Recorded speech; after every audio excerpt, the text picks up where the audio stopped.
kalau seimbang atau tidak, ya mungkin kalau misalnya Amerika Serikat mengerahkan semua potensi kekuatannya ke Timur Tengah untuk membackingi Israel, saya rasa Rusia pun akan kalah terus terang. Ini yang mungkin salah perhitungan dari pihak Israel ya, dengan menyerang membunuh Ismail Haniyeh di Iran, ini kan membuat Israel sekarang punya banyak perang. Justru Ismail Haniyeh ini oleh banyak pihak dianggap sebagai martir. Beliau ini menjadi pemersatu untuk orang melawan Israel. Ya, karena selama ini Israel bisa melenggang, menyerang Gaza, anak-anak, perempuan dan lain sebagainya, tanpa negara lain tidak punya alasan untuk bisa menyerang Israel. Tapi sekarang Iran punya hak untuk menyerang Israel. Program Tribun Sound Fokus Tribuners kembali membersamai Anda hari ini bersama dengan saya Nila Irda. Tribuners, situasi di Timur Tengah belum juga mereda meskipun Iran yang sebelumnya berniat balas dendam atas kematian Ismail Haniyeh atau pimpinan Hamas belum juga melancarkan serangan balas dendam. Israel atau Iran seakan sedang sama-sama bersiap untuk mengumpulkan amunisi demi terlibat dalam konflik besar. Ada Rusia yang berada di sisi Iran sementara Israel sendiri dibackingi oleh sekutunya Amerika Serikat. Bagaimana kemudian potensi konflik dengan ikut sertanya dua negara? Dengan catatan kekuatan militer terkuat di dunia ini, Tribuners, saya akan membahasnya bersama dengan pakar hukum internasional, ada Prof. Hikmahanto Juwana, membersamai kita dalam Tribun Sound Fokus. Selamat sore, Prof. Hikmah, apa kabar? Selamat sore Nila, sehat-sehat, alhamdulillah sehat saya Nila. Alhamdulillah, terima kasih banyak Prof. Hikmah kembali bisa berdiskusi dalam Tribun Sound Fokus. Ini masih berkaitan bagaimana konflik di Timur Tengah begitu ya. Ini setelah kemarin ada rencana besar balas dendam atas kematian Ismail Haniyeh yang katanya akan dilancarkan oleh Iran. Saya ingin minta pengantar terlebih dahulu melihat situasi yang saat ini ada di Timur Tengah seperti apa, Prof? Ya, yang pasti adalah minggu kemarin, kalau saya nggak salah hari Jumat begitu ya, Menteri Luar Negeri Amerika Serikat Blinken sudah bertemu dengan Menteri Luar Negeri G7. Menteri Luar Negeri G7 untuk membriefing bahwa harusnya hari Senin kemarin akan ada serangan balasan ke Israel oleh Iran. Ya.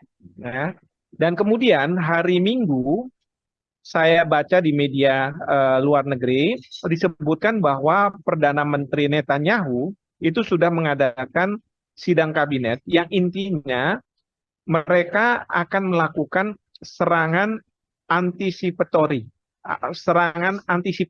Jadi sebelum mereka mendapat serangan dari Iran, Israel sudah menyiapkan diri untuk melakukan serangan ke Iran duluan. Ya, karena mereka tahu bahwa Iran akan menyerang Israel.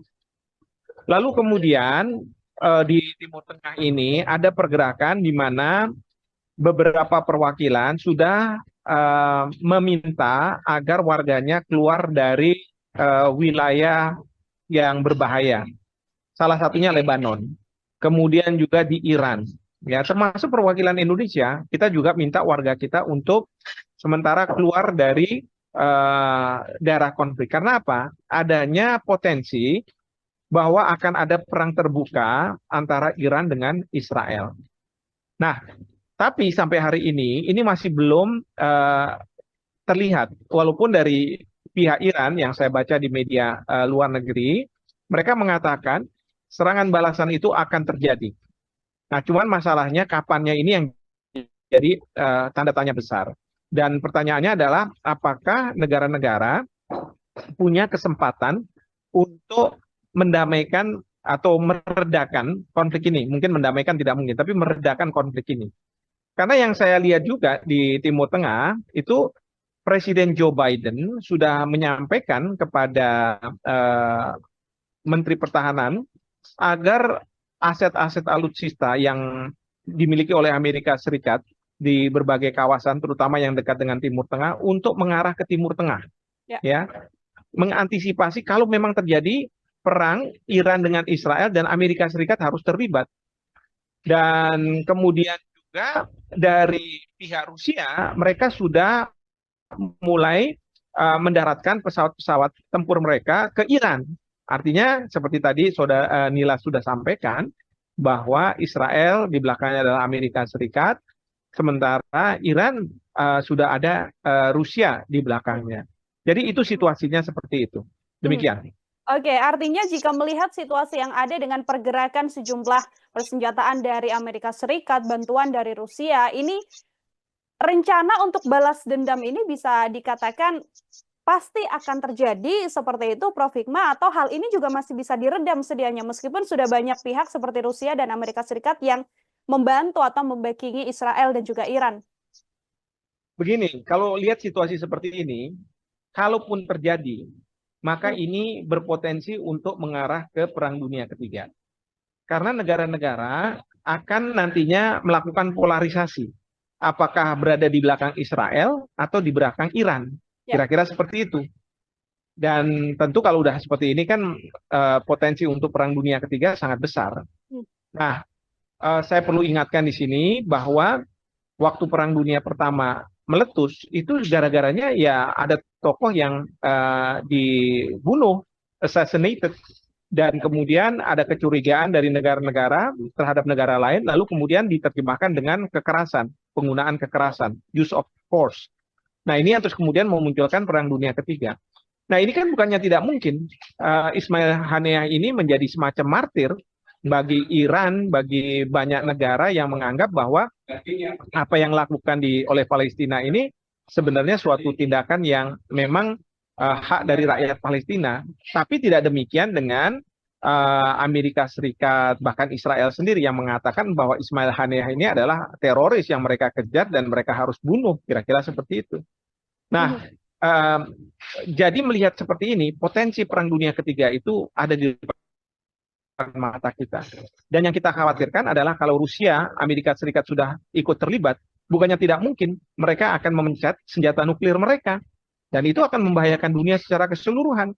Bahkan kita juga tidak tahu apakah Iran ataupun Israel sebenarnya punya senjata nuklir juga. Mereka selalu sementara ini kan diam-diam. IAEA, Badan Atom Internasional, mau melakukan inspeksi juga agak kesulitan untuk menentukan bahwa Iran akan punya senjata nuklir atau tidak. Demikian juga Israel. Nah, ini yang membahayakan dunia sebenarnya. Maka di sini bukannya tidak mungkin berbagai pihak akan mencoba untuk meredakan konflik ini sehingga paling tidak Iran tidak melakukan penyerangan. Cuman masalahnya sanksi apa yang akan diberikan kepada Israel? Karena menurut Iran, Israel itu sudah berada di wilayah kedaulatannya dan dia melakukan suatu tindakan yang tidak dibenarkan menurut hukum mereka, yaitu melakukan pembunuhan. Dan Iran merasa bahwa dia punya hak secara hukum internasional untuk melakukan pembalasan terhadap Israel. Seperti itu.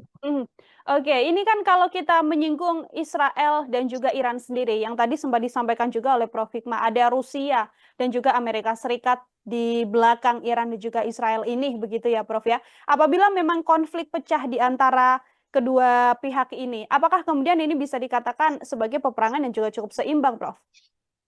Oke, kalau seimbang atau tidak, ya mungkin kalau misalnya Amerika Serikat mengerahkan semua potensi kekuatannya ke Timur Tengah untuk membackingi Israel, saya rasa Rusia pun akan kalah terus terang, ya. Karena Amerika Serikat ini sebuah negara yang mempunyai kemampuan untuk memprojek kekuatan dia di berbagai dunia. Jadi dia kan punya pangkalan-pangkalan militer, ada di Jepang, ada di Filipina, ada di bagian kecil ada di Australia, kemudian ada di Korea Selatan, ya, kemudian juga ada di mungkin di Timur Tengah juga ada. Jadi ada beberapa, di Afrika juga ada. Nah, ini kan potensinya besar sekali. Sementara kalau kita bicara Rusia, memang ketika Rusia itu berada di bawah naungan Uni Soviet, mungkin kuat ya. Ya, dia punya kemampuan militer seperti Amerika Serikat. Tapi kalau cuma Rusia sendiri, saya agak ragukan bahwa kemampuan Rusia itu menyamai dengan kemampuan militer Amerika Serikat. Kalau misalnya Amerika Serikat meminta pangkalan-pangkalan yang mereka punya di seluruh dunia, mengirimkan misalnya kapal induknya, pesawat tempurnya, dan lain sebagainya ke Timur Tengah. Maka itu akan berat bagi Rusia, ya. Tetapi kalau misalnya hanya bagian-bagian tertentu dari pangkalan militer Amerika Serikat yang digerakkan, ya mungkin masih adalah chance untuk Rusia bisa menang.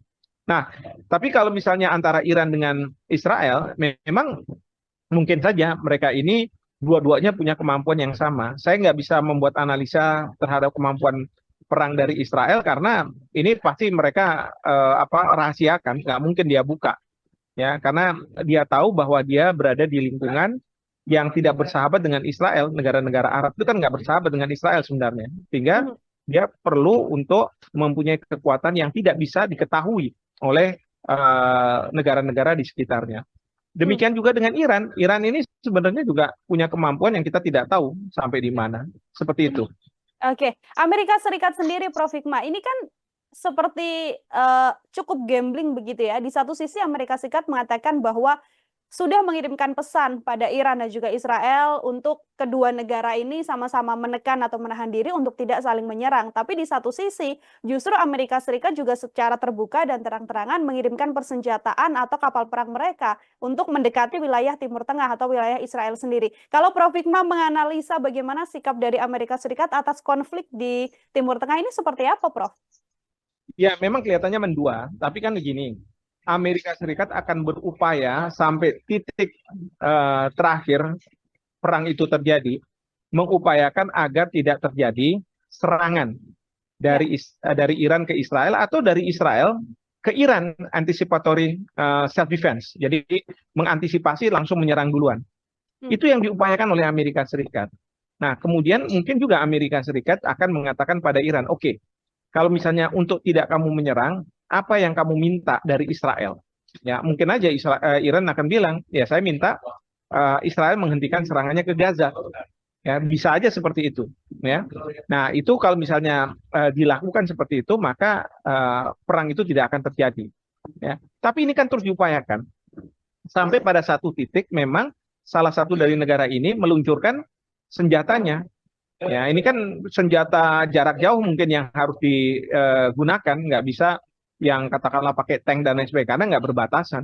Jadi digunakan ballistic missile, ya, peluru kendali. Nah, nanti dari lawannya pakai anti peluru kendali dan lain sebagainya. Nah, ini yang akan terjadi. Nah, kalau misalnya nanti perang memang benar-benar terjadi, Amerika Serikat sudah mengatakan bahwa saya akan berada di belakang Israel, bukan di belakang Iran. Nah, jadi analisa saya ini bukan kontradiksi, tetapi fase di mana ini sebelum terjadinya perang, maka Amerika Serikat akan berusaha untuk meminta dua negara ini tidak melakukan serangan.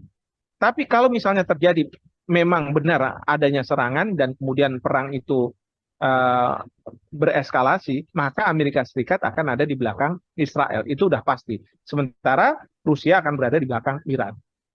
Oke, ada upaya dari Amerika Serikat untuk meredam agar situasi konflik tidak semakin panas, namun di satu sisi ada ketegasan juga ya Prof ya dari Amerika bahwa nanti apabila memang konflik pecah, sudah pasti Amerika Serikat berada di sisi Israel sendiri. Oke, Prof Hikmah, ini kan kalau kita berbicara Iran, kan tidak berdiri sendiri juga karena di baliknya ada proksi-proksi kecil, katakanlah seperti Hizbullah di Lebanon yang juga sejak kematian Ismail Haniyeh kan terus menyerang wilayah Israel juga. Kita juga masih punya Houthi Yaman yang juga masih sama-sama menjadi ancaman terbesar juga bagi Israel. Kekuatan-kekuatan proksi kecil-kecil ini seperti apa, Prof?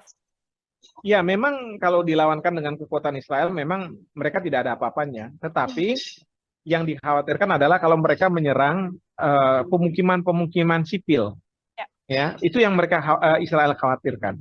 Ya, karena kemampuan mereka untuk membuat semacam kerusakan itu ada, tapi terhadap pemukiman rakyat sipil. Nah, di sini Israel sudah menyiapkan misalnya Iron Dome supaya bisa menangkis peluru-peluru kendali yang diluncurkan oleh Hezbollah di Lebanon atau oleh Houthi atau bahkan oleh Hamas di Gaza.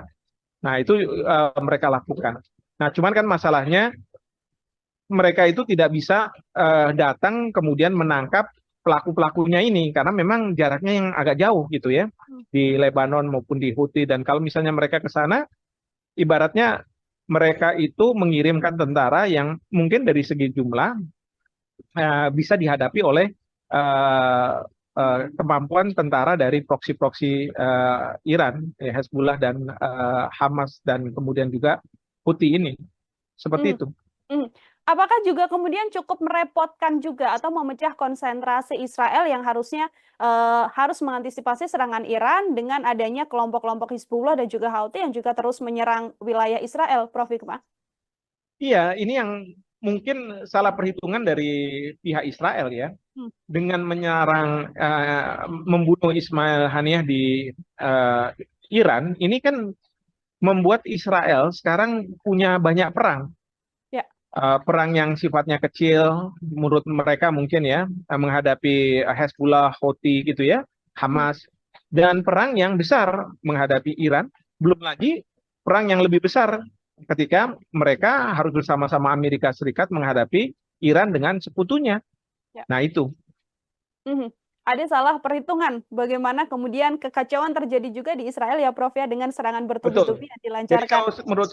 menurut saya awalnya mungkin Israel akan mengatakan kalau saya bisa membunuh Ismail Haniyah, maka mereka yang berada di belakang Ismail Haniyah akan menyerah.